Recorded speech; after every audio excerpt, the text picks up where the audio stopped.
Nah. You can't do that. You don't have a license. Even your artistic or media license does not cover that. It doesn't. Camera angle máa lò, ó máa láwọn special effect tó máa jọ bẹ́ẹ̀ ni pé ọmọ ẹ wà ńbẹ̀. You have green screen and all that. They ọmọ ò lè sí ńbẹ̀. Or call move somebody who is an adult, call dress here like a kid, call dress here like a minor. You won't use minor gangan láti ṣerú símbẹ̀ yẹn tẹ́ wàá máa lára tí wàá máa la lọ́wọ́ tí wàá máa gbá wàá máa gbáǹdì máa fojú oríṣiríṣi ojú wò. Ó wá sọ pé fíìmù lẹ̀ act. Fíìmù lẹ̀ act. Oni show camera ní show kíní ní court ó rí pé kò ń ṣe CCTV video lọ fi record ẹ̀ ó dẹ̀ edit ẹ̀ ní. So why was he allowed in evidence? Why was the video not thrown out? Because if the video has been thrown out of evidence, then there would have been no case against you. Why was it allowed? Well, iwájú àwọn stupid people, àwọn tí ò really were grounded like biola ló lè ti jókòó ló lè ti sọ̀rọ̀ nǹkan bẹ́ẹ̀, and they will not have a follow-up question for you, or they will not just walk you out of such an interview.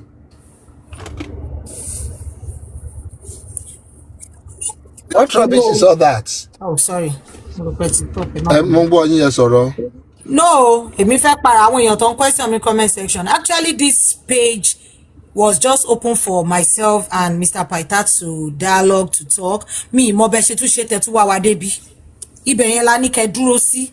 Ká wá máa ṣe gbogbo nǹkan tẹ́ tá bá ṣe lójú yẹn máa disturb. Ká wá ṣe ibi tó mi mo be tún ṣe débi. So ìyẹn aside. Mr. Pythagoras, back to what we were talking about. Kí lẹ sọ? Ìgbà tí yẹn ti kú kọ́lá rí lè. Mi ta ló kí ló kú ká tó ti pókú ẹ bá mọ èèyàn tó ti wá wá débi tó ń sọ pé àwa wá sá pamọ́ síbi àwa sá pamọ́ síbi. Ìjẹ̀bi sápò ní ìmọ̀ kó ti kú. Nǹkan tẹ́mi ṣe kúkú pa bẹ̀yẹn nìyẹn wọ́n ti rọ́wọ́ bí tán la ṣe kúkú pa lọ́hùn. So let me go back to what we were talking about. Báwo ni game? No, a fẹ́ sọ̀rọ̀ tẹ́ ẹ lè gbọ́ kẹ́ máa wá máa interrupt. That's the problem. So please can you mute? Mr. Pata, back to what we were talking about. Me, I don't have issue with Baba Ijesha. Ṣé reason mo sọ bẹ́ẹ̀ ni pé freedom of speech wà. Ó lè decide pé mo fẹ́ sọ̀rọ̀. Biola tó allow ẹ̀ ló ní problem pẹ̀lú. Because tó bá sọ pé òun ò allow ẹ̀, Baba Ijesha ò lè fẹ́. Wọn ò lè bẹ lọ́rùn. Tí òun ò bá feel pé bóyá ọ̀rọ̀ yẹn right, kò ní allow ẹ̀.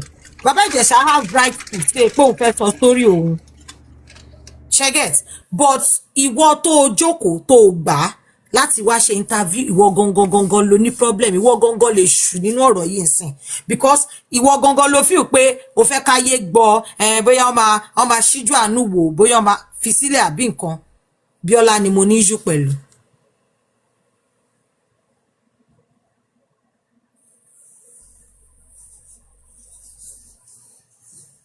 Ìdílẹ̀kẹ̀ mo gbàgbé ní jàre ó yẹ kí n tiẹ̀ jẹ́ kẹ́yìn wá but ẹ̀yin náà kì í support relationship mi dáadáa so ìtẹ́rẹ̀ mo ṣe fi yín lẹ̀. Ìwà ní nǹkan tá fẹ́ wá ṣe ń bì báyìí bá àfẹ́ kọ́ tú yìgì àwa sá pamọ́ ni ẹ̀yin náà tẹ́ bá dé bí nǹkan mi lẹ̀ máa ṣe láṣẹ pé yín. Ìjàpá tẹ́ máa sọ̀rọ̀ yín lọ jàre. Sábà tàbí akẹ́ máa pè mí títì ẹ má pè mí ní sátẹ́mì mọ́ ẹ mọ̀ bíbí títì.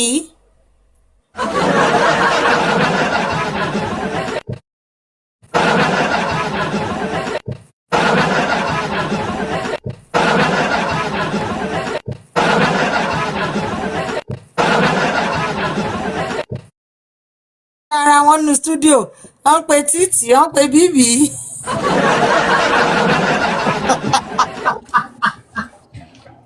Yay!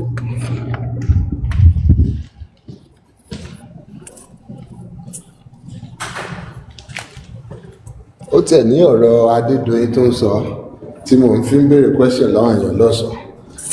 Ìbọ̀lẹ́ lòun ti. Guys, ó ti script yẹn wọ́n ti kọ gbogbo kínní sílẹ̀ bóyá máa sọ bóyá máa lọ. Adédoyin ṣe táàmù ẹ̀ ní jẹ́ táàmù ẹ̀ ní Ọ̀ṣun state ìwọ sọ pé ìwọ rí ní kirikiri kí ló bá dé kirikiri tó sọ pé orí ó jára ẹ̀ sí òun ó ní òun ò ṣe ẹ̀ṣẹ̀ yìí àkílọ̀rọ̀ adédọ̀yìn wá dénú ọ̀rọ̀ irú àwọn tó ń bankroll wọn nìyẹn èmi náà àti sọ àwọn tó ń fún wọn lówó owó díẹ̀díẹ̀ táwọn yẹn ṣì ní. náà gbọ́ yín dúpsì. èmi náà sọ bẹ́ẹ̀ lọ́sàn-án pé Ọ̀ṣun ló ti ń ṣẹ̀wọ̀n kí ló wá dé kirikiri lẹ́kọ̀ọ́ àwọn kan ní wọ́n máa ń rotate wọn àti mi ò gbọ́ rí bẹ́ẹ̀ o. rotate wọn báwo ní kò sí maximum prison ní Ọ̀ṣun ni èmi ò mọ prison wà bẹ́ẹ̀ náà tí prison bá wà lọ́ṣun nígbà wo lọ́mọdé bẹ́ẹ̀ bó o gbà tó wà àpìlì kéèsì ẹ̀ ṣèbí àpìlì ẹ̀ ṣèbí ìgbà ní àpìlì ẹ̀ ṣẹ̀ṣẹ̀ so gbogbo àtọ̀ ń ṣàpìṣe ń lọ láti kirikiri lọ sọ́ọ̀ṣun lọ ṣàpìlì they won't do that now what risk wo láti lọ́wọ́ máa rọ̀nù bẹ́ẹ̀ yẹn they don't do that.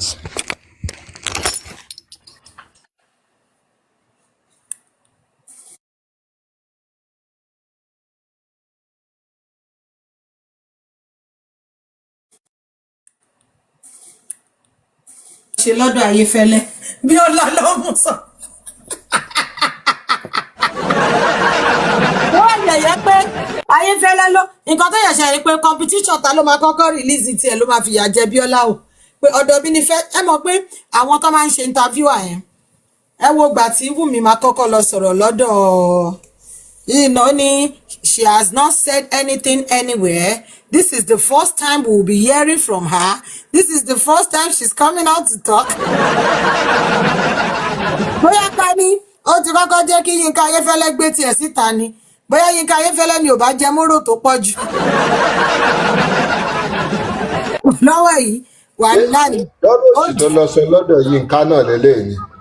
Ọ̀rẹ́ ẹ̀pọ́n ló tún yàtọ̀ wọ́n lọ́dọ̀ Yínká ló sọ pé oúnjẹ lọ́ fi tọ́ òun lọ́dọ̀ Bíọ́lá ó sọ pé script lọ ní kó wá. Yínká bèrè lọ́wọ́ ẹ̀ pé ṣùgbọ́n ẹ sọ pé oúnjẹ ni ṣé ká sọ pé àtẹnujẹ ni. wọ́n bá ní ẹnujẹ náà ni òun ò fẹ́ sọ̀rọ̀ wọ́n ṣàjẹ́ kóun ṣe fíìmù yẹn náà. Ókè gbà tó mọ pé òsì fẹ́ ṣe fíìmù jáde láti sọ sítórì ẹ̀ kí ló lọ ń ṣe stúdíò àwọn ní stúdíò kí làwọn òpònú yẹn náà ń gbà ẹ̀ stúdíò fún wọ́n ìtọ́ kúkú jẹ́ kó fi fíìmù yẹn ṣe kó fi sọ sítórì ẹ̀ kó wá wo èèyàn tó fẹ́ wò. àwọn tó fẹ́ kówó fíìmù lẹ̀ fún ọkàn fẹ́ fowó ṣòfò ni ẹ̀yẹ̀ dẹ̀ni ní kọ́ máa fowó wọn ṣòfò kọ́ tó bá wọn olówó ló fẹ́ fowó ẹ̀ ṣe. èmi fẹ́ wà tó fẹ́ kó síṣá àwọn Yomi Fabiyi bá act nínú fíìmù yẹn torí I know anyway kò tiẹ̀ sẹ́ni list actor tó máa sọ pé òun fẹ́ ṣe fíìmù pẹ̀lú ẹ̀ for now lẹ́yìn ìbá mọ̀ pé bóyá òun fẹ́ bà brand òun jẹ́. àwọn támpàn lè bá ṣeré tó bá ní kò ṣe ara wọn. àwọn támpàn lè bá ṣeré. bóyá ó máa wá kọ́nú àwọn ọmọ TikTok yẹn àwọn streamers yẹn ló máa kó jọ sínú fíìmù. The woman náà máa wà ń bẹ̀ the woman ti ní kí wọ́n máa lọ wo cat and chew òun ó máa ń báńgà gan. yíyẹn sì mọ fíìmù ṣe ni. àwọn fíìmù tó máa ń ṣe bí adatán bí ẹni tẹ́sẹ̀ ẹ̀rọ tó máa kó gold sọ́rùn tó máa ṣe bí ibẹ́sà yẹn náà. èmi ò rí sóyìn ń ṣe fíìmù ni. àwọn yẹn náà sì wà gbogbo. èmi ò tiẹ̀ rí inú fíìmù rí náà ṣá.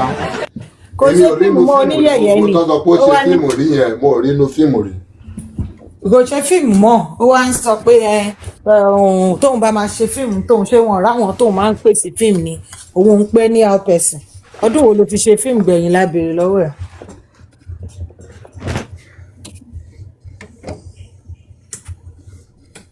It's just a crazy world. I believe there are some things we are celebrating pé àwa fúnra wa mọ̀ pé Nàìjíríà ló gbolè ló gbọ̀lẹ̀ ló gbà rádaràda because rádaràda ni mo rí gbogbo nǹkan tó jẹ́ kùtà jẹ́ ń fọgbọ́n ṣe Nàìjíríà yẹn sínsìn. A whole lot of people just want to do things and get away with it because a máa enable wọn láti get away with it. Tán bá tún wá fi kíní yẹn hot wa àtún wá máa ní àkájẹ̀ láti mọ̀ ní ká má ṣe nǹkan. Kí ni àwọn ibi tí gbogbo wá wà yìí kí ló ń fi bẹ́tà Nàìjíríà? Kí ló ń fi bẹ́tà Nàìjíríà? Bọ̀ torí pé wọ́n mọ̀ pé òfin lòfin jẹ́ tó bá jẹ́ ti ṣe nǹkan tí ò dáa o ò lè rí àwọn èèyàn kan wá náwọn support ẹ kan ní ẹ nítorí èèyàn wa ni àbí bóyá torí wọn lọ́ọ̀fẹ́ àbí torí bóyá wọ́n fi pé wọ́n ṣèkà fún ẹ wọ́n máa sọ fún ẹ ní ó ti ṣe o lọ wá bó ṣe máa yanjú ẹ o but Nàìjíríà gbà ló máa rí sections everybody máa sọ àwa support àwa go against àwa support àwa go against ẹ ọ̀rọ̀ tó yẹ pé normally ìjọba máa fi ya owó ẹ̀ jẹ́ normally tọ́jú ẹ bọ̀dí jẹ́ máa kúrò lórí ẹ̀ àwọn èèyàn lè má gbọ́ pé ó wà ní prison gan tán fi máa yanjú ẹ̀ Nàìjíríà máa tọ́ di pàtàkì a máa campaign òṣì nǹkan ọ̀rọ̀ tìjú a máa campaign ọ̀rọ̀ tó nǹkan tó tìyàn lójújo lè lọ a máa campaign ẹ̀. nǹkan tó jẹ́ pé ńgbà míì control has its own use because before everything now now we have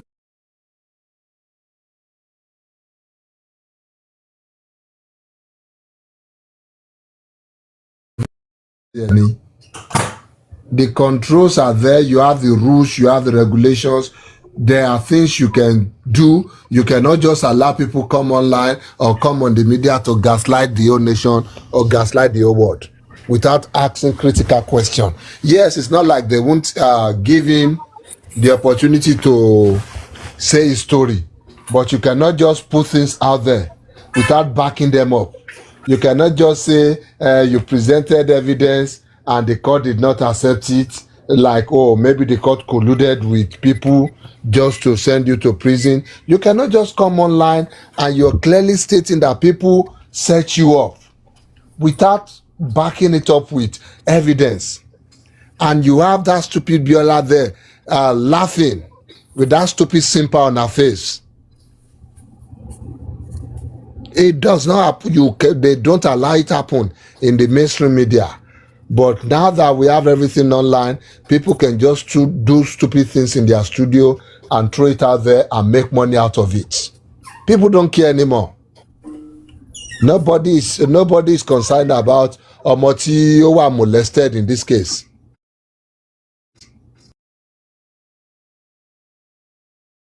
They don't allow it happen in the mainstream media. But now that we have everything online, people can just do stupid things in their studio and throw it out there and make money out of it. People don't care anymore. Nobody is concerned about ọmọ tí ó wà molested in this case. Bí a pé bàbá túmí gan bí a pé bàbá Ìjẹ̀ṣà fẹ́ fi kíní yẹn bá yé ọmọ yẹn jẹ́ pé ọmọ yẹn ṣe ò bá yé òtòun náà bá ṣe ń rí báyìí bẹ́ẹ̀ láyé ọmọ yẹn ṣì máa rí because bringing that video out again is something that get me so pissed off lẹ́ni. Another thing on sọ pọ́n set bọ̀bọ̀ yìí up video yẹn ṣẹ́yìn èèyàn tún wò ẹ́ tún wò dáadáa ṣá princess ṣì wà nínú ilé tí bàbá Ìjẹ̀ṣà ti bẹ̀rẹ̀ sí ní fọwọ́ kan ọmọ yẹn already. Princess ṣe ó dẹnu ọ̀nà ó padà bí ẹni tó lọ mú nǹkan nínú kitchen or nínú yàrá or something immediately the princess ṣe tún yẹ wọlé ní bàbá Ìjẹ̀ṣà ti fọwọ́ rọ ọmọ yẹn wálẹ̀ báyìí ló ti fọwọ́ wọ́ọ̀dì ẹ̀ wálẹ̀ báyìí ní èèyàn tó sọ pé wọ́n set ọmọ up fóun. Like I don't know. Ìwọ mú ọwọ́ ọmọ ọlá ọwọ́ ọmọ bẹ́ẹ̀ yẹn àwọn olórí burúkú ni bọ̀bọ́ yẹn o.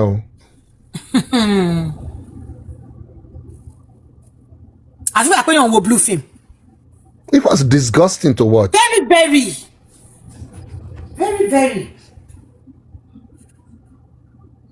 Àwọn olóṣì àgbàlagbà kan náà àwọn abiyagba wèrè kan náà àwọn náà jẹ́ bọ́tà inú wọn dùn pé yes video yẹn tún ti bọ́tà again. Gangan fúnra rẹ̀ àwọn obìnrin tó fi ń ṣépè obìnrin. How does òun fúnra rẹ̀ fún ẹ̀jẹ̀ ń support irú máa yìí. Ó tiẹ̀ ní ìyá kan ìyá yẹn ni mo bá wí o ìyá yẹn náà ni but ìyá yẹn ayé yín ti bàjẹ́ mà. Ẹ pé mo fi respect sí ìbẹ̀rẹ̀ gbàfẹ́. Máa wish kí n mọ bí ìgbésí ayé àwọn ọmọ yín ṣe rí later in future. Torí orí burúkú nǹkan wèrè nǹkan òṣì lẹ máa ń support láyé tí. Ẹ ò rí bí mi ò tí ì ní kẹ́ support nǹkan lórí láti tí mo ti mọ̀ ní. Ọkùnrin lè produce the movie fún wọn náà. Wọ́n lè produce the movie fún wọn náà. Ó yá kó fi gẹ́ẹ̀tì ògo tiwọn náà padà. Ògo tiwọn yẹn náà ti wọ mi. Àwọn náà lè wà nù cast and crew bàbá Ìjẹ̀ṣà. Bóyá ti níbi tán fẹ́ fún àwọn náà. Ìgbà tó yẹ pé producer làwọn náà. àwọn náà bá wọn ṣe inú eré òṣì tán náà fẹ́ ṣe náà àjókòó kí ni afẹ́wà. ìyá Canada sọ. ta ni. kí ni ìyá Canada sọ àwọn wèrè àwọn akóṣìbérò kí ló sọ. ìyá yẹn náà là ń sọ̀rọ̀ ẹ̀ lọ́wọ́ yìí náà yóò fò yẹn náà ni. irọ́ ṣé ìyẹn lẹ ń sọ ni mo rọ̀ bóyá ìyá àwọn ìyá. ìyẹn ni o ìyẹn lójúkú àìfún sọ wèrè aláṣọ yẹn náà ni ìyàwó dádì ẹ wá gbẹ́sẹ̀ lè tàn dádì ẹ wá ẹ lọ bá ń bomi wá. èmi ò tí ẹ ti sọ mí nù bẹ́ẹ̀ yẹn o. wọ́n ti sórí dádì kodò. ìyá ti di méjì lọ́kàn tèmi o. mi ò mọ ìyá yọkan lèmi mọ̀ èèyàn kejì tó wà ní Canada ń ṣe ìyá èmi ò mọ ìyá tẹ̀ ń sọ mi ṣé màá máa pe kinní ní ìyá ni. tani. ṣé màá máa pe Sisi Pẹlẹbẹ ní ìyá ni àbí èwo ni ìyá tẹ̀ tó ń sọ. ṣe mo pè yíra ẹ níyà. èmi ò bá yẹn kò sí ẹ lójúkú ń sọ ni. ìyẹn kọ́ ló ń sọ ìyá ìta ń sọ ló ń sọ ìyá producer ló ń sọ. òun náà everybody ń sọ kò sí àwọn kan tó ń sọ̀rọ̀ ìyá tí bí yẹn mi ò tiẹ̀ rò pé yẹn ti dá sí rárá ń tẹ̀ Sisi Pẹlẹbẹ ò tí dá sí rárá ń tẹ̀. ẹ mọ̀ pé irú àwọn sáàdì bẹ́ẹ̀ lọ ti máa since tí àwọn ti UK táwọn ti align àwọn ti Canada àti US náà gbọ́dọ̀ align. gbogbo wọn ní kankos wọn ní bọ́n ṣe ń connect ológun. Forget the fight, forget the whatever you have to say about you. nǹkan tó Nàìjíríà yẹn ṣe ń bàjẹ́ sí nìyẹn àwọn náà lọ ń recognize káàkiri tó ń sẹ àwọn joyè kinní kan wọ́n joyè kinní kan nǹkan tó ń ṣe ń ba ayé yẹn jẹ́ sí ní Nàìjíríà yẹn nìyẹn.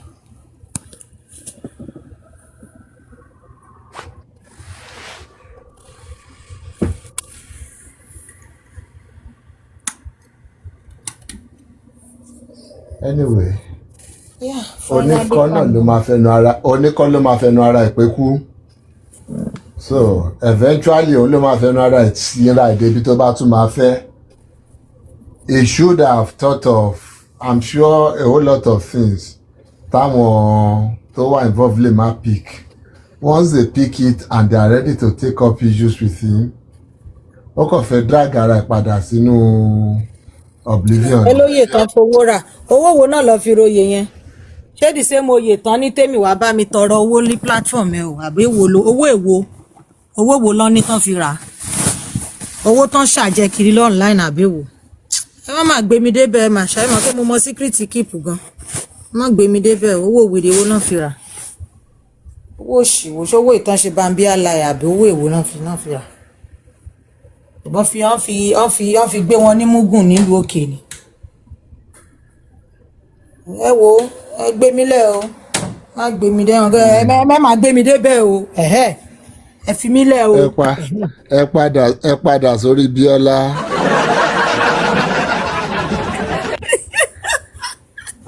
biola orí ẹ ò pé.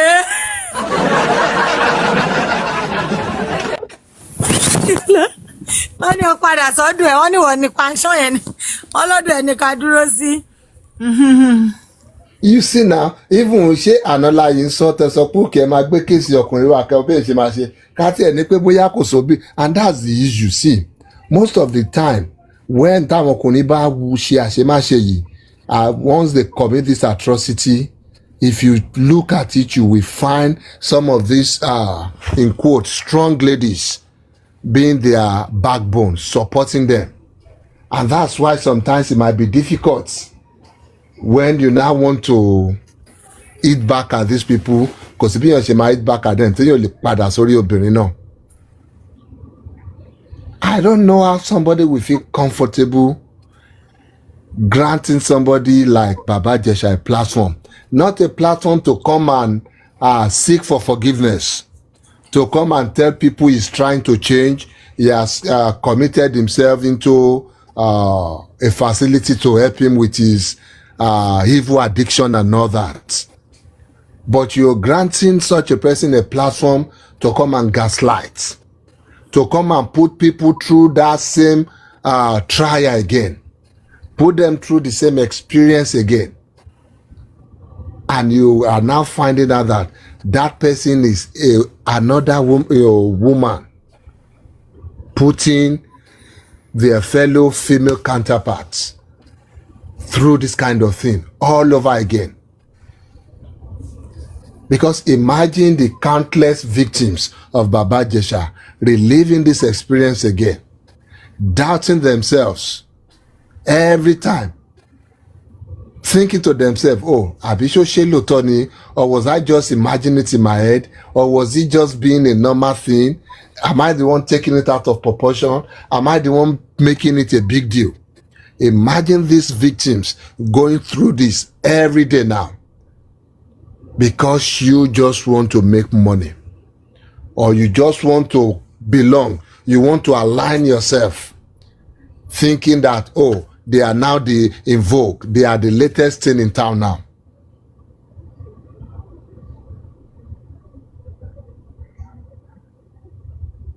So, ẹ̀yin obìnrin, mo mọ bẹ́ẹ̀ máa ṣe meeting yẹn o. What do you crazy do, my if care is not taken, he will go back to where it's coming from. Because people are already coming out again. And our victims, they are already coming out again. Ẹ̀yin obìnrin, ẹ pera yín jókòó sínú meeting o. You guys need to have a roundtable discussion on this kind of things. But àwọn obìnrin náà ti wá jáde báyìí. Àlàyé fẹ́ kó wọn pọ̀. Sorry, Star Silver. I've seen the baby. Yeah. Ekalisa. Yes, sir. Me, I want to believe that God is not done dealing with Baba Ijesha. He's not done. Òun ni ó ṣe ń ṣe àṣìṣe yìí. Ẹ mọ̀ pé bóyá máa ṣe àṣìṣe yẹn nìyẹn. Ló máa bí àwọn míì tó wá tó bọ́tà. Yeah, so in as much as I feel pé nǹkan tó ń ṣe ó bad kò ṣe kinní, èmi máa tó wá fẹ́ kó continue dáadáa so that a lè mú orí àwọn èèyàn gbóná, gbogbo àwọn tí wọ́n hide tẹ́lẹ̀. Ṣé mọ̀ pé a lot of people jẹ́ victim man yìí, but they can't come out because of what the society will say. Yeah, maybe at this point, maybe wọ́n á pa ìtìjú wọn tì, they will come out so that Ọlọ́run lè deal pẹ̀lú ẹ̀ dáadáa.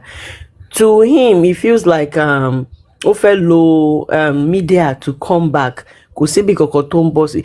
Even àwọn tó ń support ẹ̀ yìí gan, trust me, wọ́n ò lè fi àwọn ọmọ wọn tì.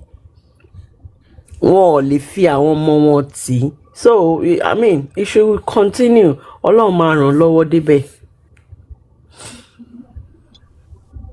I don't have. Do I know that? I forgot. Even this morning, I didn't eat breakfast. Bóyá ẹ máa jẹ dinner ńgbà yẹn.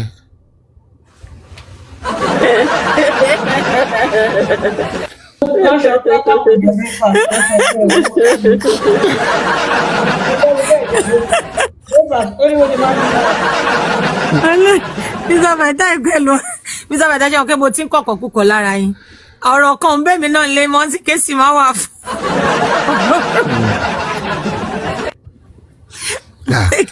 Bàbá ti miss breakfast. Ẹ sà, ẹ bá wa mute o. Kọ́yà lọ́kàn ra mọ́ dínà nìyẹn since breakfast lọ. Yeah.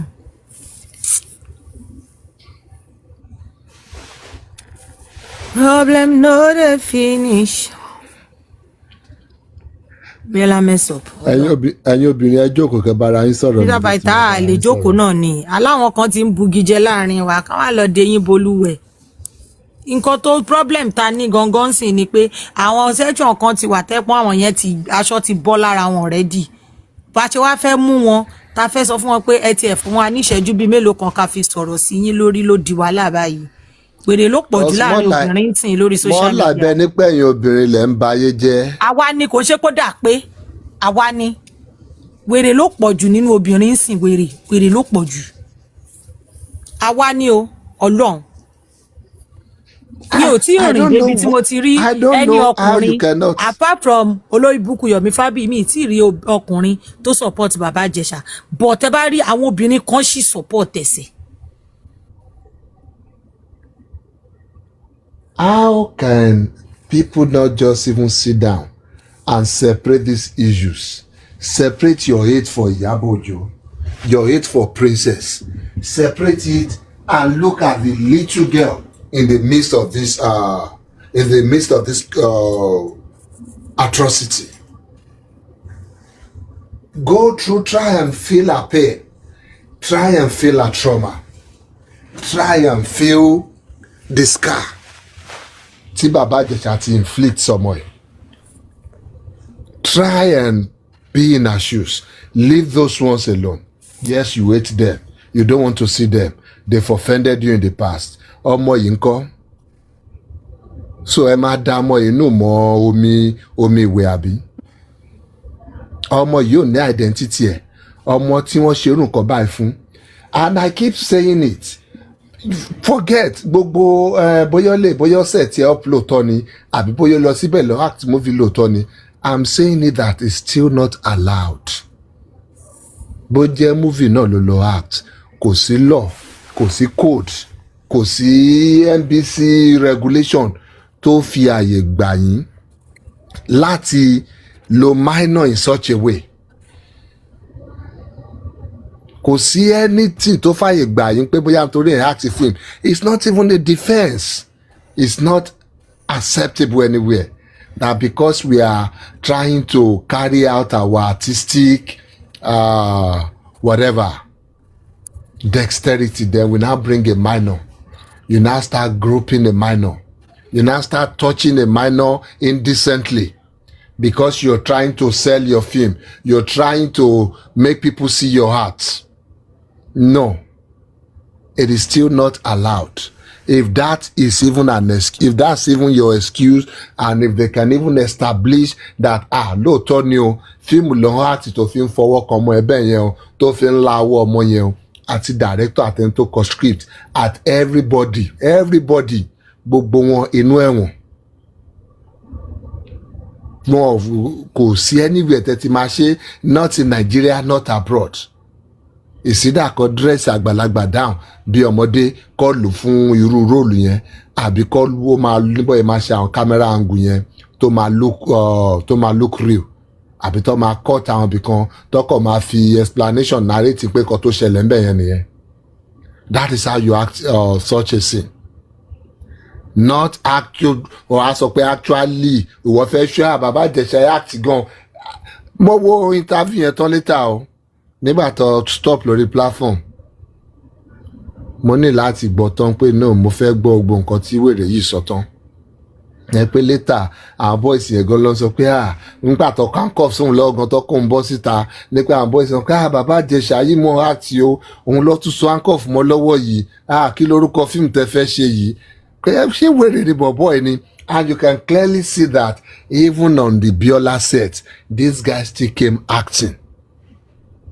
Because if you've watched his movie before now, you will know his acting face. You will know his reaction. You will know how he looks when he's acting. And you know that this guy came here to act a script written by his colleague in this kind of stupid business, Yomi Fabiyi and the rest.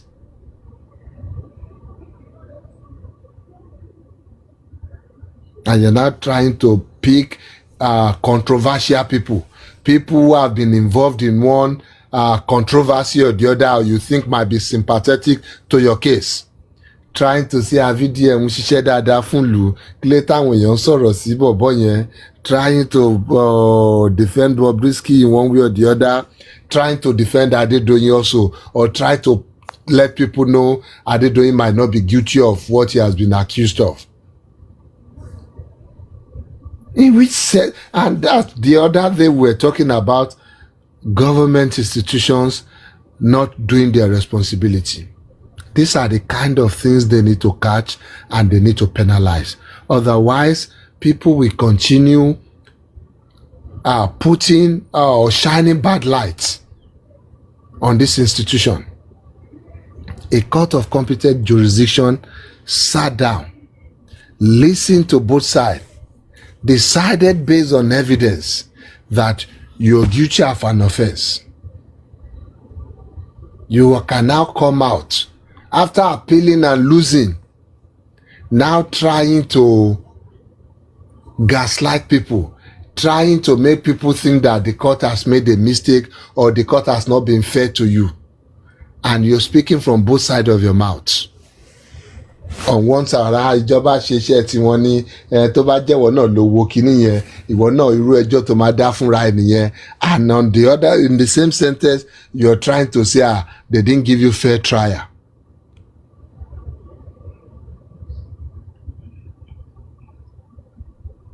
You were given your day in court, but you came there with flimsy excuses. You came there to lie.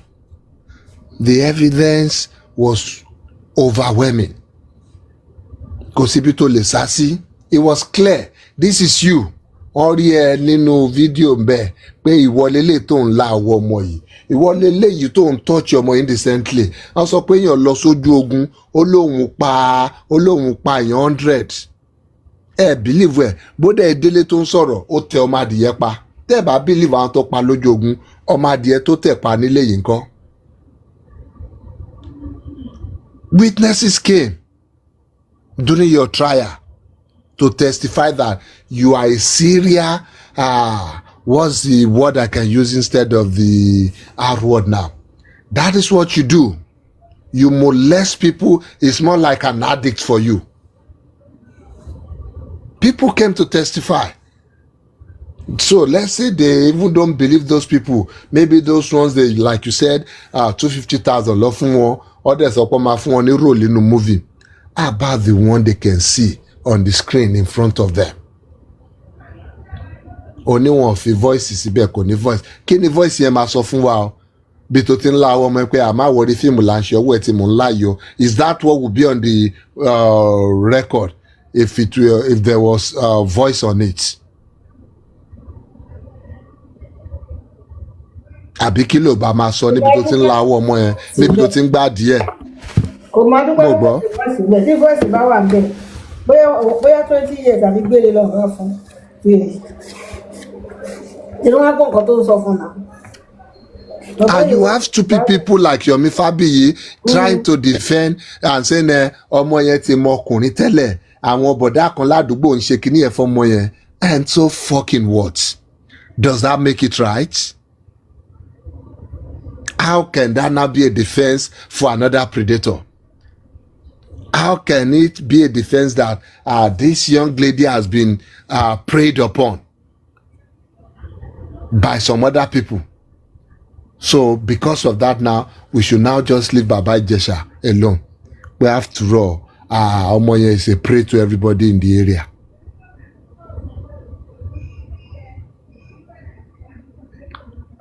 Níbo ló ti rí àwọn people yìí tó jẹ́ pé ìrònú wọn ìsàlẹ̀ bàtà ló wà?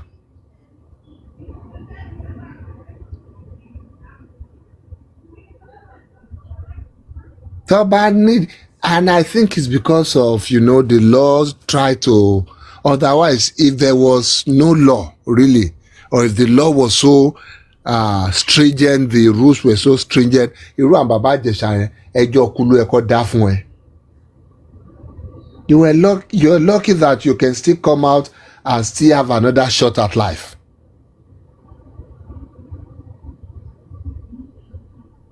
And it's because our system, our society, our environment, we don't have some things in place. Tó bá jáwọn abroad ni already, you will be on a register, your movement, everything will be monitored. They will tell you cannot go near some places. There are some things you cannot even appear on, lè máa appear lórí movie àbí lórí nǹkan tó jẹ́ pé everybody máa máa wò, táwọn ọmọdé máa máa wò. No. Because that you are a sexual predator.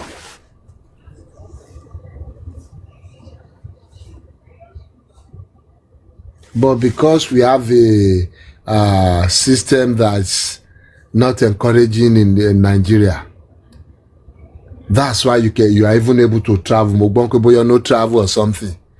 Because I will be you should come out on a bologba travel no. Ba lo ṣe.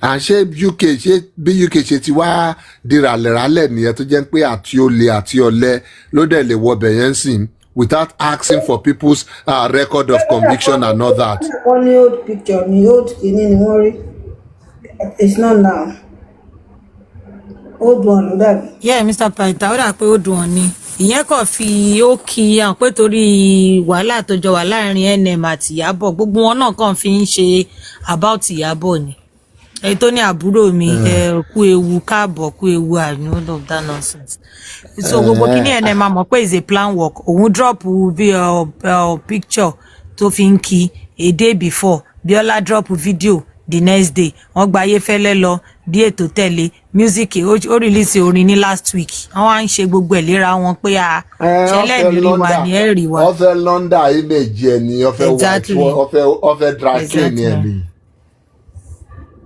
ọfẹ dry clean ní ẹ ní strategy wọn dẹ̀ ń fail because of mama mo bá wonder pé báwo ló dé UK kí ló kọ sórí visa application ẹ because you have to declare your conviction record and what you were convicted of. So I will be surprised. Adétòun sọ pé one first lady is behind him. First lady yẹn ò ṣe bá yọ orúkọ tó ń gbé lórí orúkọ yẹn kúrò. Grape tó ń gbé sórí orúkọ ẹ̀ kò ṣe bá yọ kúrò. Kò sí nǹkan tí first lady kankan lè ṣe fún. No, wọ́n sọ pé tó ń wá sí live lẹ́ni. Wọ́n wá ń sọ pé ó ń sọ pé first lady kan ló wà behind ẹ̀ ló ń like ló ń support. Kílé tí wọ́n gba pardon fún. Ṣèbọn try láti ṣe. Ṣèbọn gba pardon fún èyí tó ló pa ṣọkọ ní nọ́ọ̀tì. Ṣé wọ́n dẹ̀ receive ẹ̀ later? Ṣé wọ́n cancel ẹ̀? I think Miriam. Nígbà táwọn èèyàn pariwo pamọ́. Ṣé wọ́n receive ẹ̀? Ọ̀tún èèyàn ni pé social media ti ń tú àṣírí gbogbo wọn. So there is limits to what they can do, not like before. Maybe gbogbo yẹn ṣe mọ́. Toro máa yà mí lẹ́nu tó bá wọ UK of all places. Tí wọ́n máa monitor ẹ̀ lọ́wọ́ lẹ́sẹ̀. Má forúkọ ẹ̀ sí Àtẹ́kànú. àtọ́ ẹ̀kọ́ lọ Jọ́bí mi ẹ̀kalẹ̀. Lọ́kàlẹ̀ gbogbo lè ṣàlàfíà lọ. ìkàlẹ̀ tẹ́lẹ̀. wáyé ké UK náà ní ṣe bíbẹ̀ làwọn èèyàn jù sí náà pọ̀ sí ẹ̀dẹ̀ ní á jẹ́ pé UK ní kí ni èmi bẹ́ẹ̀ ni gbogbo wọn wà. Wèrè pọ̀ UK yẹn gan. Ẹ bá Peter. UK ó yẹ káwọn ará UK máa wù tó bá rìn kan máa wẹ̀yìn ní Ọlọ́run ẹ ṣáàlè bí mọ́mí tẹ́fì ṣe máa ń sọ̀rọ̀ UK yẹn á dáadáa in fact tó yàn bá jóbìnrin ní UK yẹn ó yẹ kẹ́rù máa bà á. àfi tó bá smuggle ẹ̀ wọlé tó bá jẹ́ pé ó apply fully gbogbo rẹ́kọ̀dì ńlọ máa bèrè lọ́wọ́ ẹ̀ tó bá dẹ̀ parọ́ wọn á deny ẹ̀ tí ò bá parọ́ lọ wọ́n á scrutinize ẹ̀. ìbéyìn gòrò gbogbo ẹ sọ tèmi kí ló dé ṣé wọn máa display ẹ online ni ṣé mi ni mo display gbogbo àwọn èèyàn yín lẹ máa báwí èmi ẹ má mẹ́mi sọ́wọ́ o ẹ má mẹ́mi sọ́wọ́ o ẹ má mẹ́mi sọ́wọ́ a lè máa dárúkọ wọn sìn a lè máa dárúkọ wọn tábà ní dárúkọ èèyàn 15 bíbá níbi tá a dúró sí so àwọn gọ́ọ̀mẹ̀ntì yín ni kán lé wọn bọ́ta o ẹ má mẹ́mi sọ́wọ́ o ẹ jọ o. Tọ́tọ̀ mi ṣe sísá mi àti táwọn ará UK.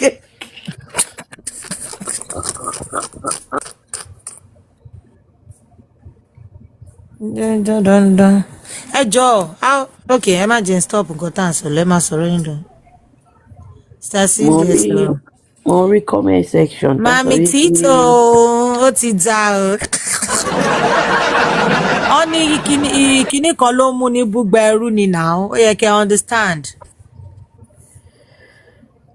Èèyàn mélòó ló wà ní inside Canada ṣé ọlọ́múrọ̀rọ̀ nìkan àbí tatún ni ṣèbọ́ ọlọ́múrọ̀rọ̀ ní pépé lójú ni ó jẹ́ wá láti US ni. UK ìṣe padà yẹ a ti gbọ́ a ti pa. Má dá wọn lóhùn wọ́n bẹ̀rẹ̀ nìyẹn. Mr. Paita ẹ̀gbọ́n Sáró nǹkan ta ló ń jẹ́ Sáró Sàló ṣé Sàló lẹ fẹ́ sọ àbí kí ṣé Sàló lẹ fẹ́ sọ.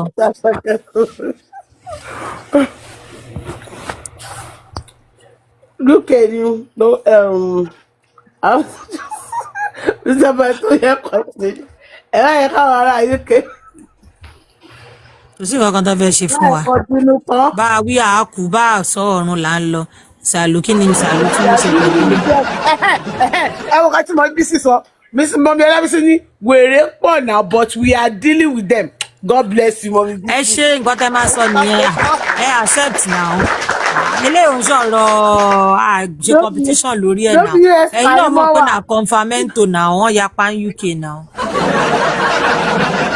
tábà dárúkọ ṣàlẹ̀ kó bíbá ilé nìní kí ló ṣẹlẹ̀. Àgbà US ní Kàrímọ́ òun nìkan náà yìí ni wèrè tó wà. irọ́ o US ò ń ṣe wèrè ẹyọ kan o wèrè aláṣọ náà wà ń bẹ o. Àti Aries wọ́n ti ti méjì. Wọ́n ti ti méjì àwọn wèrè méjì ta ní UK náà nìyẹn. Báyọ̀ ṣe wèrè ni. Báyọ̀ wèrè àwèrè náà ní Báyọ̀ ṣùgbọ́n mo eré tí o ti kọ́ tó táwọn òkè. wọ́n ní Múyìwá ńkọ́ wọ́n ní Suzy ńkọ́ ẹ wáyé bá yín list orúkọ Queen Alájà wọ́n ní Spicy wèrè boss rat àti ibà yìí. Bọ́sà tó sí l'Amẹ́ríkà. Bọ́sà tó sí l'Amẹ́ríkà. Kò sí ilẹ̀. Ó yá ṣe dẹ́tí ní gbogbo ọ̀tọ̀ ìwé ló tún kù. Light off. Amẹ́ríkà ni boss rat wà o. No, Amẹ́ríkà kọ́ ló wà. Amẹ́ríkà ló wà sẹ́. Amẹ́ríkà ló wà ó parọ́ ni. Amẹ́ríkà ló wà àdírẹ́sì ẹ̀ tó gbẹ̀lú wà lọ́nà Amẹ́ríkà ló wà wọ́n gbèdélé ẹ̀ báyìí gbé súnmọ́ ni àbọ̀ ń ṣe eré Amẹ́ríkà ló wà. Apartment ni wèrè ẹ̀ ń gbé wà l'Amẹ́ríkà. Ta ló tún jẹ́ wèrè gbajúmọ̀? Sasha Kelly. I have Auto Bola. Auto Bola, eh? No, we are talking about this. Auto Bola, okay. Emma Auto Bola mo wa. Canada lọ tó Bọ́lá wà. Ego. Kò lè ṣe justice. Wọ́n ní Kwere Karimo na times 200. Ìyẹn gan ni gbogbo wèrè. Wèrè tí ẹ̀ ń lọ sí gbogbo. Àṣàkẹ́ ni sẹ́ ẹ̀ tí sì ní àǹfààní. Ṣẹ́wà. Ẹran lé iná lé lọmọ ẹran máa já gbẹ̀yìn. Kí o public kọ́ ṣe máa ṣe bó ṣe ń wọ̀n. Bá ti kọ́ ta family èmi ni máa sọ̀rọ̀. Èmi àkọ́bí èmi. No, wèrè gbajúmọ̀ ló dé US na UK wèrè gbajúmọ̀ dé. Wèrè gbajúmọ̀. Zarian ìwọ lẹ́tù èèyàn mélòó gbọ́ lẹ́tù tí lélẹ̀ tẹ́tù kọ yìí. Pọ́n Germany. No, wọn ò rí pọ̀njà ọdún bóyá ẹ̀yin lẹ́ mọ mi ò rò bẹ́ẹ̀ ṣá lọ́ọ̀nláìn o ní orí TikTok tá a mọ ní Germany lọ títí báyìí. Paris wọ́n ní kọ̀ǹfì nìkan bọ́ tí wèrè tí kọ̀ǹfì yẹn gan tó times 500. Ó yá ẹ̀ wàhálà mi ti rántí kọ̀ǹfì gan pé Germany ló wà.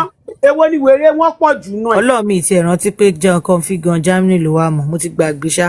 Australia is clean, no way. Èmi ò sọ̀rọ̀. Àdó ṣàfẹ́gbé wa wọ́n ṣàfẹ́gbé wa lọ bí tá a fẹ́ lọ ṣá. Mr. Paita ẹjọ́ ẹ kọ́ntínú kọ́tẹ́ ìfẹ́ máa ẹ jẹ́ padà sórí tọ́pìkì wa. Mr. Paita ẹ máa gbé wa trabayé. Àdó fẹ́ gbé wa trabayé. Àdó kì í ṣe drop afẹ́bọ́lẹ̀ àlọ́mọ́. Ibi tẹ́wà wá lọ́yẹ̀ àlọ́.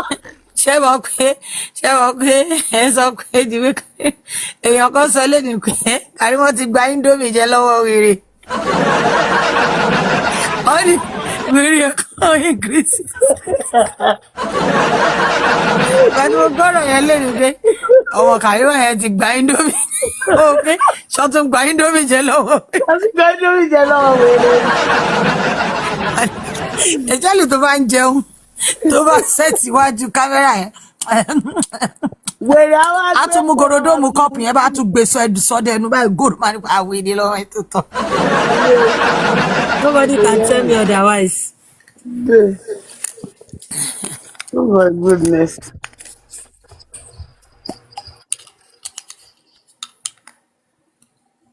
Shoemaker bíi ti bá ẹ jọ ẹ fi sísítà tèmi sílẹ̀ o. ó ti tó gẹ́ báyìí ẹ máa sọ̀rọ̀ yín lọ o. Hey, ìdílé okay Germany mo rò pé ọ̀rọ̀ Australia lẹ tún lọ adọ́ọ̀ṣì fẹ́ gbé mi lọ bòmí pẹ̀lú Australia tó mention yẹn ni ó ṣàfihàn wọn lẹ o. Kò síbi tí kò sí wèrè ó kọ̀ pọ̀ jura wọn lọ ni Gbàbẹ́sìkì. Ọmọ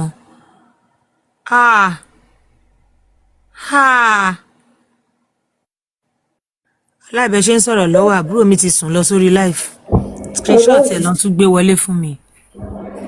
ṣẹjọ́ ṣé dandan ni kò kọ́ ni ṣé kò lè pa àgàdẹ ọdún kò ń ṣe òun nìkan ná àwọn èèyàn míì máa ń fi wọ́n ń tan kámẹ́rà lẹ̀ wọ́n ń gbójú síta yìí wọ́n fi ń gbowó báǹkì. How goddamn shit. Mo fẹ́ bèrè question kan.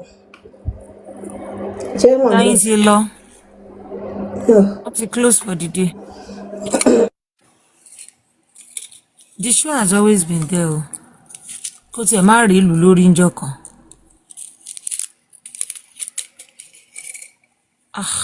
Ọmọ nígbà tí o ṣe pogun láyé èwo làbọ̀rọ̀ tán kámẹ́rà sùn lọ lórí live.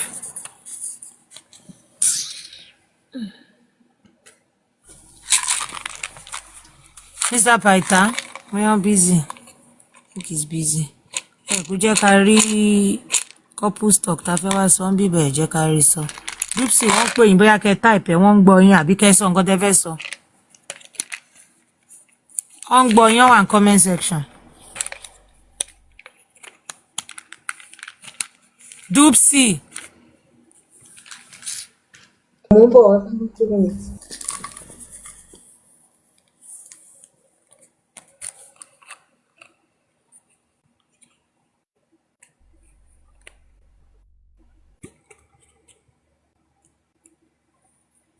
Mo rí show kan tó cut síbi kan bóyá èmi náà tiẹ̀ ló ṣe yẹn náà tó tún bú gbogbo àwọn tó ti kó lórí justice ó ní wọ́n ti kí ló tiẹ̀ òyìnbó wo ló tiẹ̀ lò fún wọn jàre àwọn òkè yẹn tí ó ti bá ń gbọ́ scoring ó bú gbogbo àwọn ó tún bẹ̀rẹ̀ sí ní dárúkọ gbogbo àwọn it's today right I saw it ọ̀dọ̀ àpọ̀dọ̀ títí kush gbogbo àwọn tó ti kó lórí justice gbogbo wọn ló tún bẹ̀rẹ̀ sí ní porúkọ wọn lẹ́yọ kọ̀ọ̀kan yeah. She was mentioning all their names. That girl lásán.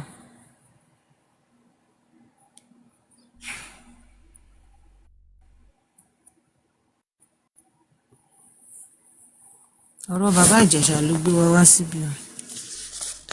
Look at that. Ó tiẹ̀ tí ń kó bó tiẹ̀ wọlé ní pé ó ti ń fọwọ́ kan ọmọ yẹn kí princess gan tó jáde rárá. Ó tún gbọ́ ọmọ yẹn dìde ó tún fi ọmọ yẹn náà tún fọwọ́ kọ lọ́rùn ó gbọ́wọ́ ẹ̀ ó fọwọ́ rà gẹ̀gẹ̀gẹ̀gẹ̀ ṣàṣàṣàṣàṣà tó ju blue film lọ. Magri first dé o Magri ń bọ́lẹ̀ sí ríra yín mú ń bọ́ ni mo sọ yín nù sí.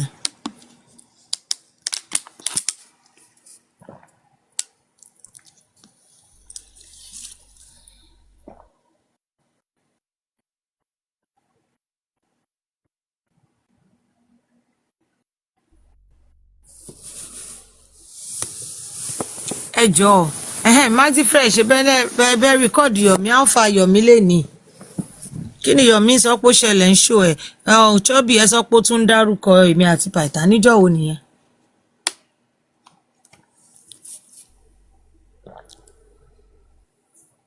Ẹ má bá mi rìkọ́ọ̀dù àwọn ibi tó ti ń dárúkọ ní ẹjọ́ torí Ọlọ́run. Ẹ jọ̀ọ́ ta ló ń bá wa gbúrò Kùnmíjọlá o. Kí ló dé tẹ̀ ń wá kiri Dupsy ṣé kò sí nǹkan míì bẹ́ẹ̀ ṣé kò sí. Kò sí kí n fọ kí n béèrè. Okay.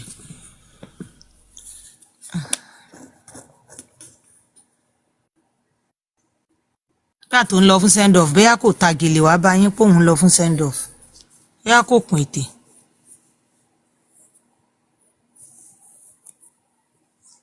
Question tẹ́lẹ̀ fẹ́ béèrè lọ́wọ́ Paita wọ́n ní kí ni question náà ẹ rí yẹn béèrè ẹ tún kò lórí ẹ lọ bòmí. Mo wá mo kàn wó pé ó dà pé ó ní ká má sọ̀rọ̀ pa ọ̀rọ̀ ìwé ìwèrè tó kọ sí evidence of fact àbí fact of evidence òṣìwọ̀n tó ń gbé kiri ẹ má wọ̀rẹ́. No, a lè sọ ìyẹn ti lọ. A lè sọ̀rọ̀ lórí ẹ̀ padà sí ọ. Nǹkan tó máa ti ṣe ní tó máa ṣe ní tó máa ṣẹlẹ̀ ti ṣẹlẹ̀, so you're free to talk about it. olórí burúkú African tọmọ ọmọdóye pààyàn ó bá parọ́ rẹpẹtẹ fún wọn lẹ́nìí pé ti bàbá nìkan ló ṣe DNA pé ibi tí òun yìí mú cancer research area nìkan ló ń ṣe ń bẹ̀ ibi tí kóòtù mú ó ní wọn kì í ṣe tissue base níbẹ̀ nípa ti Joseph Aloba nìkan ló ń ṣe DNA tissue postmortem tissue DNA bí wọ́n kọ́kọ́ gba sample yẹn wọ́n kọ́kọ́ check ẹ̀jẹ̀ tó bá wá possible ó ṣàṣọ máramàrá yẹn then ìyàwó rẹ̀ ti bí yẹn náà tún dé yẹn náà tún ka wọ́n á wò pé with all these things tí wọ́n ṣe yìí sìn ṣé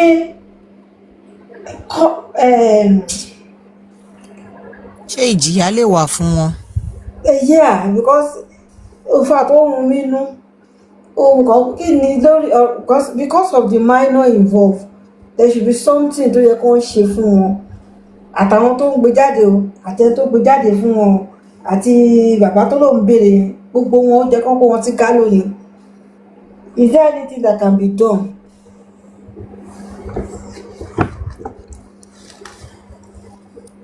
And again anyway ó ti sọ pé àdìlọ́gàn tí wọ́n bá ṣe òun ò gbọ́ àgbẹ̀. I will allow Mr. Paita to answer because tẹ́mi bá máa answer ẹ̀ máa yọ ẹnu wá sí side ọ̀dọ̀ tiwa náà, so I will just let it slide.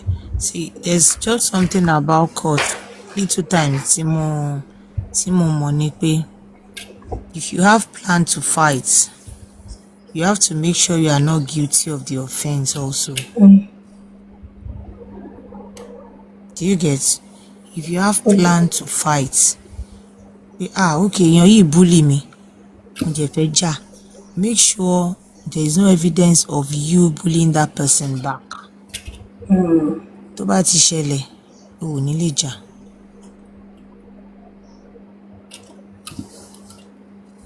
Do you understand what I'm trying to say? Bẹ́ẹ̀ mi ṣe lè sọ nìyẹn. Bẹ́ẹ̀ mi ṣe lè sọ nìyẹn. There are a lot of things téèyàn lè fi jà.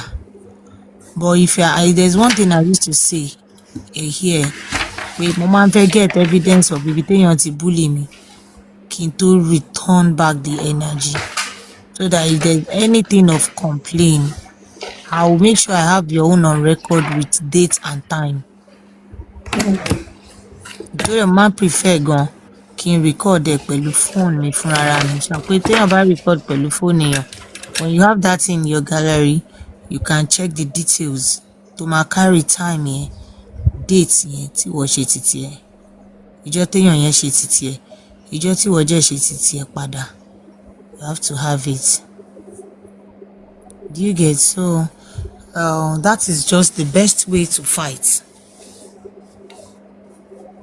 If you have plan to fight, make sure you don't revenge. If you do, they will use it to counter you. And that's one kind of case táwọn lawyer tiwa ò kí ń accept. Kò ń ṣe pé gbogbo bullying tó ń bully yìí náà kò ń ṣe pé bí a kò sí ìjìyà ẹ̀ṣẹ̀. But you know one thing about Lawyer Kabir? You can't give him one video of what anybody has done to use against that person. Wọn ò ní gbà, wọn ò ní ṣe nǹkan kan lórí ẹ̀. Ọ̀gá máa sọ fún yín pé táwọn bá dé court, the person can say it was a mistake. But téèyàn bá repeat àwọn atrocities yẹn 3 to 4 times, ó ti di norms, ó ti di pé yes, èèyàn yìí mọ̀ọ́mọ̀ ṣe nǹkan tó ń ṣe ni. Do you understand? So àwọn jèrè to build your law firm kini very well, they don't really want to step into a case tó yẹ pé láàrin ọmọ fail wọn ní rádà fẹ́ ṣe wọn kàn ní ká gbójú ni, because he will tell you it's not for that cloud chase. Bro, eléyìí tó gun gbé ń ṣe kiri tó ń lọ social media blah blah blah blah. Our lawyer cannot even do it, even like it. They'll tell you if anybody have anything to fight, kan jẹ́ káwọn pàdé ní court. Coming on social media is not the court. It's not where you want to hear anything. If you have anything to feel pé kò right, okay, now court ló ní kẹ́ lọ ṣe DNA. Court ló pick. We presented 3. Court picked 1. So why coming online to say trash? Ṣùgbọ́n tí ní kẹ́ padà wá níjọ́ báyìí wọn ò tí mú date fún sample, wọn ò tí mú kankan. Why not go back there to tell them that a ṣe research o, nǹkan báyìí la bá ní orí àwọn hospital tí ẹ̀yin mú àti tí Ọmọ́wùmí mú. And even if that is the case, ṣebí tọ̀dọ̀ yín jẹ́ right. So it's not a big deal. Ẹ bá fi pé tọ̀dọ̀ yín right ó yá, wọ́n lè fún yín go ahead bóyá kẹ́ lọ ṣe títí yín wá kẹ́ mú wá. Kẹ́ máa mú result yẹn máa bọ̀, everybody wá rí. So it's just we fighting a good cause. Àwa òun ṣe àwọn aláyọ̀, a máa ń bú àwọn tọ̀hún yẹn, a máa ní ayọ̀ wọn dalẹ̀. We don't do that. Kéèyàn ṣe nǹkan cheaply láàrin few minutes kó jẹ́ di nǹkan tó yẹ kó ti níyànjú. No, we don't do that. There is something we are supposed to talk about today. I decided not to talk about it because I've not gotten the results I want. Forget, talking about it only affects the results that fẹ́.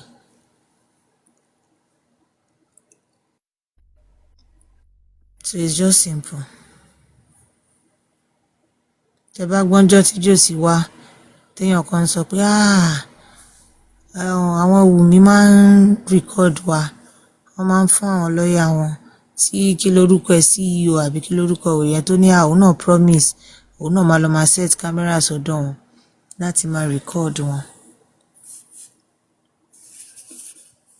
So sometimes only the patient dog eats the fattest bone. Èmi like gbogbo àwọn nǹkan tán ṣe yẹn so that orí judge yẹn náà a máa put it together. In fact, fídíò tí Jòsí ṣe gan tó pé fake yẹn mo tún like ẹ̀ náà. So judge yẹn náà bá ń rí gbogbo àwọn nǹkan báyìí, a máa put those here together. Oh my God. Results don't need to get. And I'm sure he will now understand the fact that the reason why we submit our own application the other time, but because, and the judge was asking that why do we have 2 applications? Fún nǹkan ẹyọ kan ni lawyer ti wá fi withdraw, okay, àwọn máa withdraw ti tàwọn. Reason táwọn ṣe mú application yìí wá ni pé àwọn tí ń pè wọ́n láti jọjọ́ ìpè kan wá ṣe DNA wọn ò dáhùn. Làwa ṣe mú application wá pé a fẹ́ go ahead láti lọ ṣe títí wá separately. Judge wa ni, but now they are here. Then our lawyer said, yeah, we can withdraw hers. Withdraw again. I put it on hold ni. Oh, we can put our own on hold now that they are here. Not just ready pé ká lọ ṣe DNA because we've been trying to reach out to them. Wọn ò turn up. Làwa ṣe kọ application mi wá pé kan fún wa ní approval ká lọ carry out DNA títí wa separately. So after that ni gbogbo wèrè tán tún bẹ̀rẹ̀ sí ní ṣe.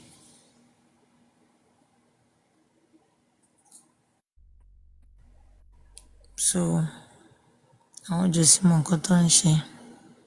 He doesn't want to do the DNA, we all know that.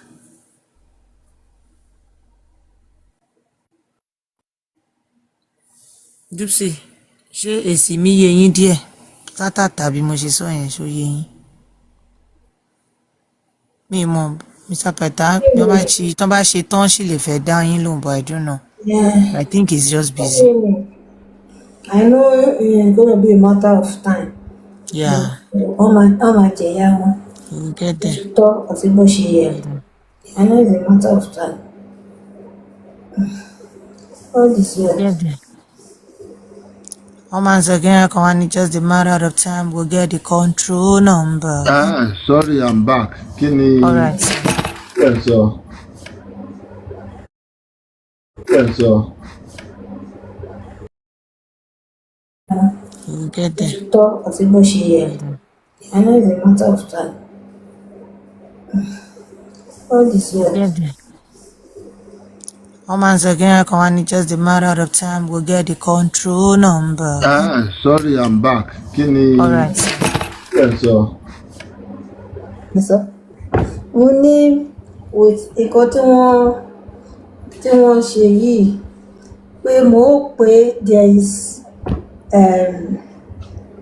there will be punishment for Josie àtàwọn tó spread the lies online àti bóyá maybe lawyer at least it took more of a contempt of court torí pé nǹkan tó wà ní court wọ́n kàn discuss freely, especially this issue of DNA that is involving a minor, because in this, the way I'm seeing it now is like the minor is not even considered at all, because the media will be there, the clinic will be there, the police will be there, everything will be there. A minor tó wà bẹ́ẹ̀ ó ní láti protect ẹ̀, kò sí protection fún minor, kò sí anything wọ́n kàn ṣe yàmàyàmà, and it's ó jẹ́ nǹkan tó wà of a little bit concerned for me. For court, eventually, court normally make decision whether to sanction anybody, to reprimand anybody, or to hold anybody in contempt based on their action, based on how it is being reported. Loma decide what court will do. But yes, whatever as per the rule, as per the law, they are a flagrant disobedience of the court rules, of the court processes. So, and once you do that, usually there are punishments for all these things. But another thing is the willingness as per the rule, as per the law, they are a flagrant disobedience of the court rules, of the court processes. So, and once you do that, usually there are punishments for all these things. But another thing is the willingness. You know what, Judge, this is what has been happening with these guys online and things like that. And the court might just throw the rule book at them and hold them in contempt. So if we're looking at it generally speaking, these are punishable offenses, including their utterances, their actions, their innuendos, their dispositions. So generally speaking, they are punishable. So it's now the will of the courts, or whatever maybe motivation, Loma decide maybe they'll get away with it or not.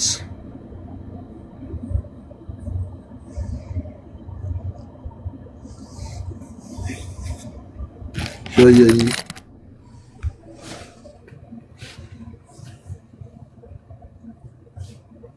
Dupsy wọn bá yín wọ́n ní ṣóyè yín. Mo ti sọ̀rọ̀ lọ mi mọ̀ pé mi mọ̀ mute. Ẹ má bínú yé mi. Mo ní the other time tí during the corona inquest conflict gbé magistrate ṣépè ṣe everything. That thing has ó tún ti repeat ara ẹ̀ náà lẹ́yìn again. Yes, one of them. Yes, ní a gbé magistrate ṣépè. These ones, you know, these ones, they don't have a life. Comfy is a vagabond. So, Iru Comfy, people like that who don't have anything to live for again, they can go to the extreme, they can do things. They know the law Not that the law cannot catch up with them, but at the end of the day, most of the time, the law is meant to correct people. People who have not lost it, people who are still considered people. The law is not meant for animals. The law is not meant for people who are irredeemable. Somebody like Comfy is irredeemable is a lost cause. There is nothing the law can correct or the law can try to, what is this word here now? It is damaged beyond repair. So for somebody like that, he has no value. So who wants to be chasing after him? Is it the judge that would now say, go and get me Comfy? You know it's not even within the jurisdiction of the courts. So people like that can afford. Is not Comfy. It was done on that woman in Ikorodu platform. Which woman? Trust no one. I think he's on that platform today. And it was. Depending, that's why I keep saying it, that at the end of the day, is the willingness of somebody, because at the end of the day, Judge Koloma, Judge Togbisepe Koni, òun kọ́ ló máa dájọ́ ara ẹ̀ náà, òun kọ́ ló máa tí ò ṣe wọn wá sínú kọ́ọ̀tì ẹ̀ láti wá gbé ṣépè lójú ẹsẹ̀ ń bẹ̀ láti ní kọ́ detain wọn. So whatever has been done online, it won't be the judge ló máa city ló máa decide their punishment níbẹ̀ yẹn. If the system, we have different parts of the system that can pick this up, tó bá lè prosecute wọn, tó bá lè arrest wọn, then they will find them, they will have fún wọn ní necessary punishment. But that will not stop what the judge will do. Ẹnìkan ló ti ń bú judge. Èyí tó bá kọjá threshold kó gbé wọn àbí kó má gbé wọn, wọ́n á jẹ́ kí ìyẹn mọ what is right at that point. So don't let us be moved by these their shenanigans. They only want traffic. What can be done concerning the minor involved? Ẹ má bínú pé question mi kọ́ lálẹ́ yìí. What can be done? Ṣèbẹ́ yìí lẹ ọ̀gá yín ló níyí. Ibi tó bá ti wù yín ní kẹ́bẹ̀ẹ́ question dé lọ́wọ́ wọn. Oopsie, gbogbo ẹ ti wà nù nǹkan tó ti ń sọ bọ̀ tó dà pé ẹ ṣì ní nǹkan tẹ fẹ́ gbọ́ tẹ́ ẹ ti gbọ́ yá. Ọ̀gá yín ló gbaṣẹ́. Óyá. At the end of the day, the whole world can go crazy. They can go crazy anytime. Èèyàn kan péré lè gbà mí lè lọ ní láti gbámú láti lè prove the points. The whole world, the whole of Ikorodu or any section of the public can harass or can bully the minor. Èèyàn kan péré lọ́kàn ní láti mú tí lọ́ọ̀ bá mú láti lè kọ́ ní lesson. Samsodian is there tó ń fèsì court case here. Ó ń wo ẹ̀wọ̀n wájú bá ẹ̀wọ̀n ń wò. Ó wà ń bẹ̀. Kí ló sún débẹ̀ is because of the bullying. So we have different people like that tó jẹ́ pọ̀ underground. Ó ń wo ẹ̀wọ̀n ń wò wọ́n lọ́ọ̀kan. So at the end of the day, we cannot pay attention to everything. Some of the things we can do to these things will be online here also.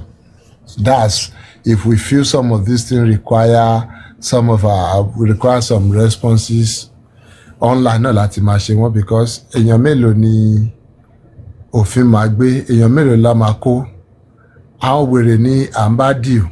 These people have lost their conscience. So it will be maybe by way of us responding to them. Bọ́bá ṣe pé wà á kọ́ ṣe pé fún ọ padà ń gbà míì àbí míì téèyàn bá mú láàrin ọjà kéèyàn lù ú nípò òkè tọ́lọ́pàá bá lè kó wa kọ́ kó wa ń gbà yẹn. Things like that ni ó máa solve most of all this online menace. But ẹyẹ kọ̀ọ̀kan nù wọn tí ọwọ́ òfin bá lè tẹ̀, àwọn èèyàn á jẹ̀yà àwọn yòókù. Other than that, really, there's nothing anybody can do. pé anybody bá ṣe life lẹ́nìí sí tó káwọn èèyàn síbẹ̀ tó ń ṣépè tó ń bully minor tó bá yẹ̀ lẹ́yìn pé káwọn èèyàn report account ẹ̀ kó gba account ẹ̀ kó kọ lẹ́tà sí ibi iṣẹ́ tó bá mọ ibi iṣẹ́ kó ṣerú nǹkan bẹ́ẹ̀ yẹn tí ó bá ọlọ́pàá kọ̀dídìde lọ gbé bẹ́ẹ̀ report ẹ̀ náà owó ló máa ná láti track ẹ̀ tó bá jẹ́ ẹni tó ń sá kiri owó ló máa ná láti gbé owó ló máa ná láti prosecute ẹ̀ so all these things are there mélòó ẹ̀ lèèyàn fẹ́ ṣe mélòó ẹ̀ lèèyàn fẹ́ gbé and we have a system that is not so perfect too that's why nígbà bí ta bá ń sọ̀rọ̀ we talk about us advocating for a better structure a better institutions in Nigeria, better system of governance in Nigeria, because it goes a long way too. Láti address some of these things. You have to competition. The police have to be mobilized to do some things. You have these people also trying to bribe the police to get away with their crime, but maybe because of the conscience of the police, or they now feel that, okay, they can also get one or two from the other side. They are interested, they are motivated, they charge such a person to court and things like that. You have the government prosecutor coming as they will offer bribes, they will do all those things to them, and sometimes you have to respond in kind, depending, just to make sure the case is still seeing the light of day. So there are all these undertones, there are all these back door dealings that has to be done, even in the pursuit of justice. You might be in the right, you might be the one who is doing the right thing, but sometimes you still need to spend some kind of money to make sure you get your right, or to make sure you pursue this justice also. So I believe you're getting where I'm going with some of these things. So how much of those things lèèyàn lè afford, lèèyàn lè ṣe with the level or with the àwọn èèyàn tó ń jáde yìí tó ń ṣe oríṣiríṣi òṣì yìí, how much of those lèèyàn fẹ́ ṣe téèyàn bá tiẹ̀ ready gangan if we don't have strong institution in place.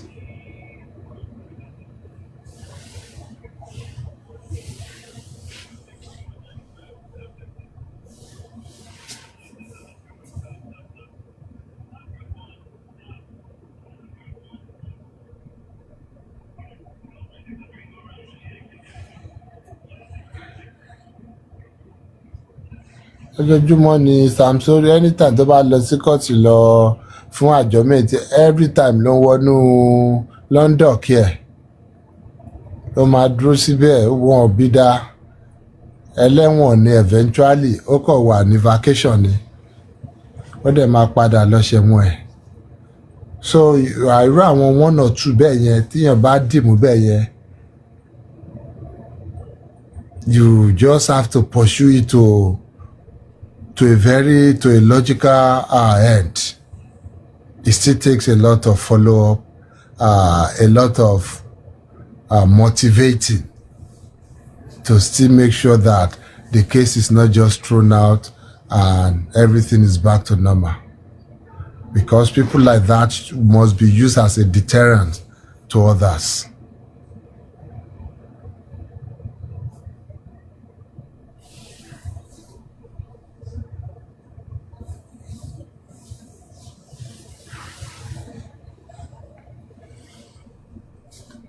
So, Dupsy, I hope you're clear with your questions.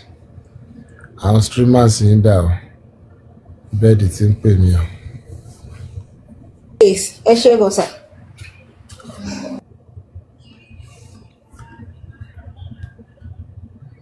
Yes, ma.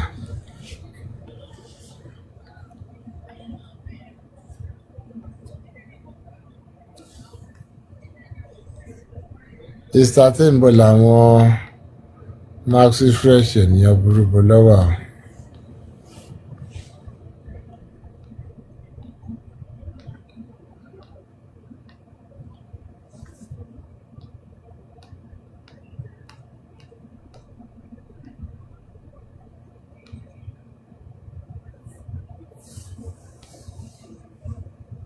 mo dẹ̀ ọ̀run tí ń kún mi ni mo dẹ̀ ní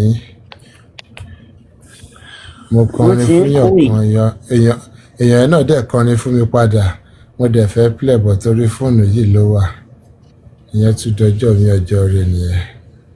Ẹ kọrin fún èèyàn kan ìyẹn wá kọrin fún yín padà. Mo wá fẹ́ cast èèyàn.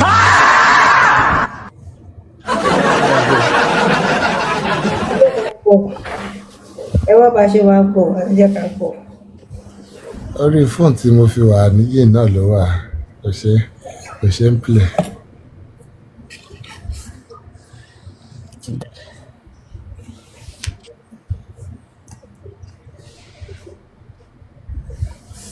Báwo lọ́n ṣe ní wá interested? Tábàtà kí ló ṣẹlẹ̀? Sẹ́yìn lẹ́kọrin ni. Àbára di musician. Wá fún yín báyìí. Mi di musician ni. Ẹ̀yin kí bá ń kú lọ́wọ́ tára wá fún yín. Ẹ̀yin lẹ mọ̀. Ẹ play ẹ̀ fún wọn. Òun náà ti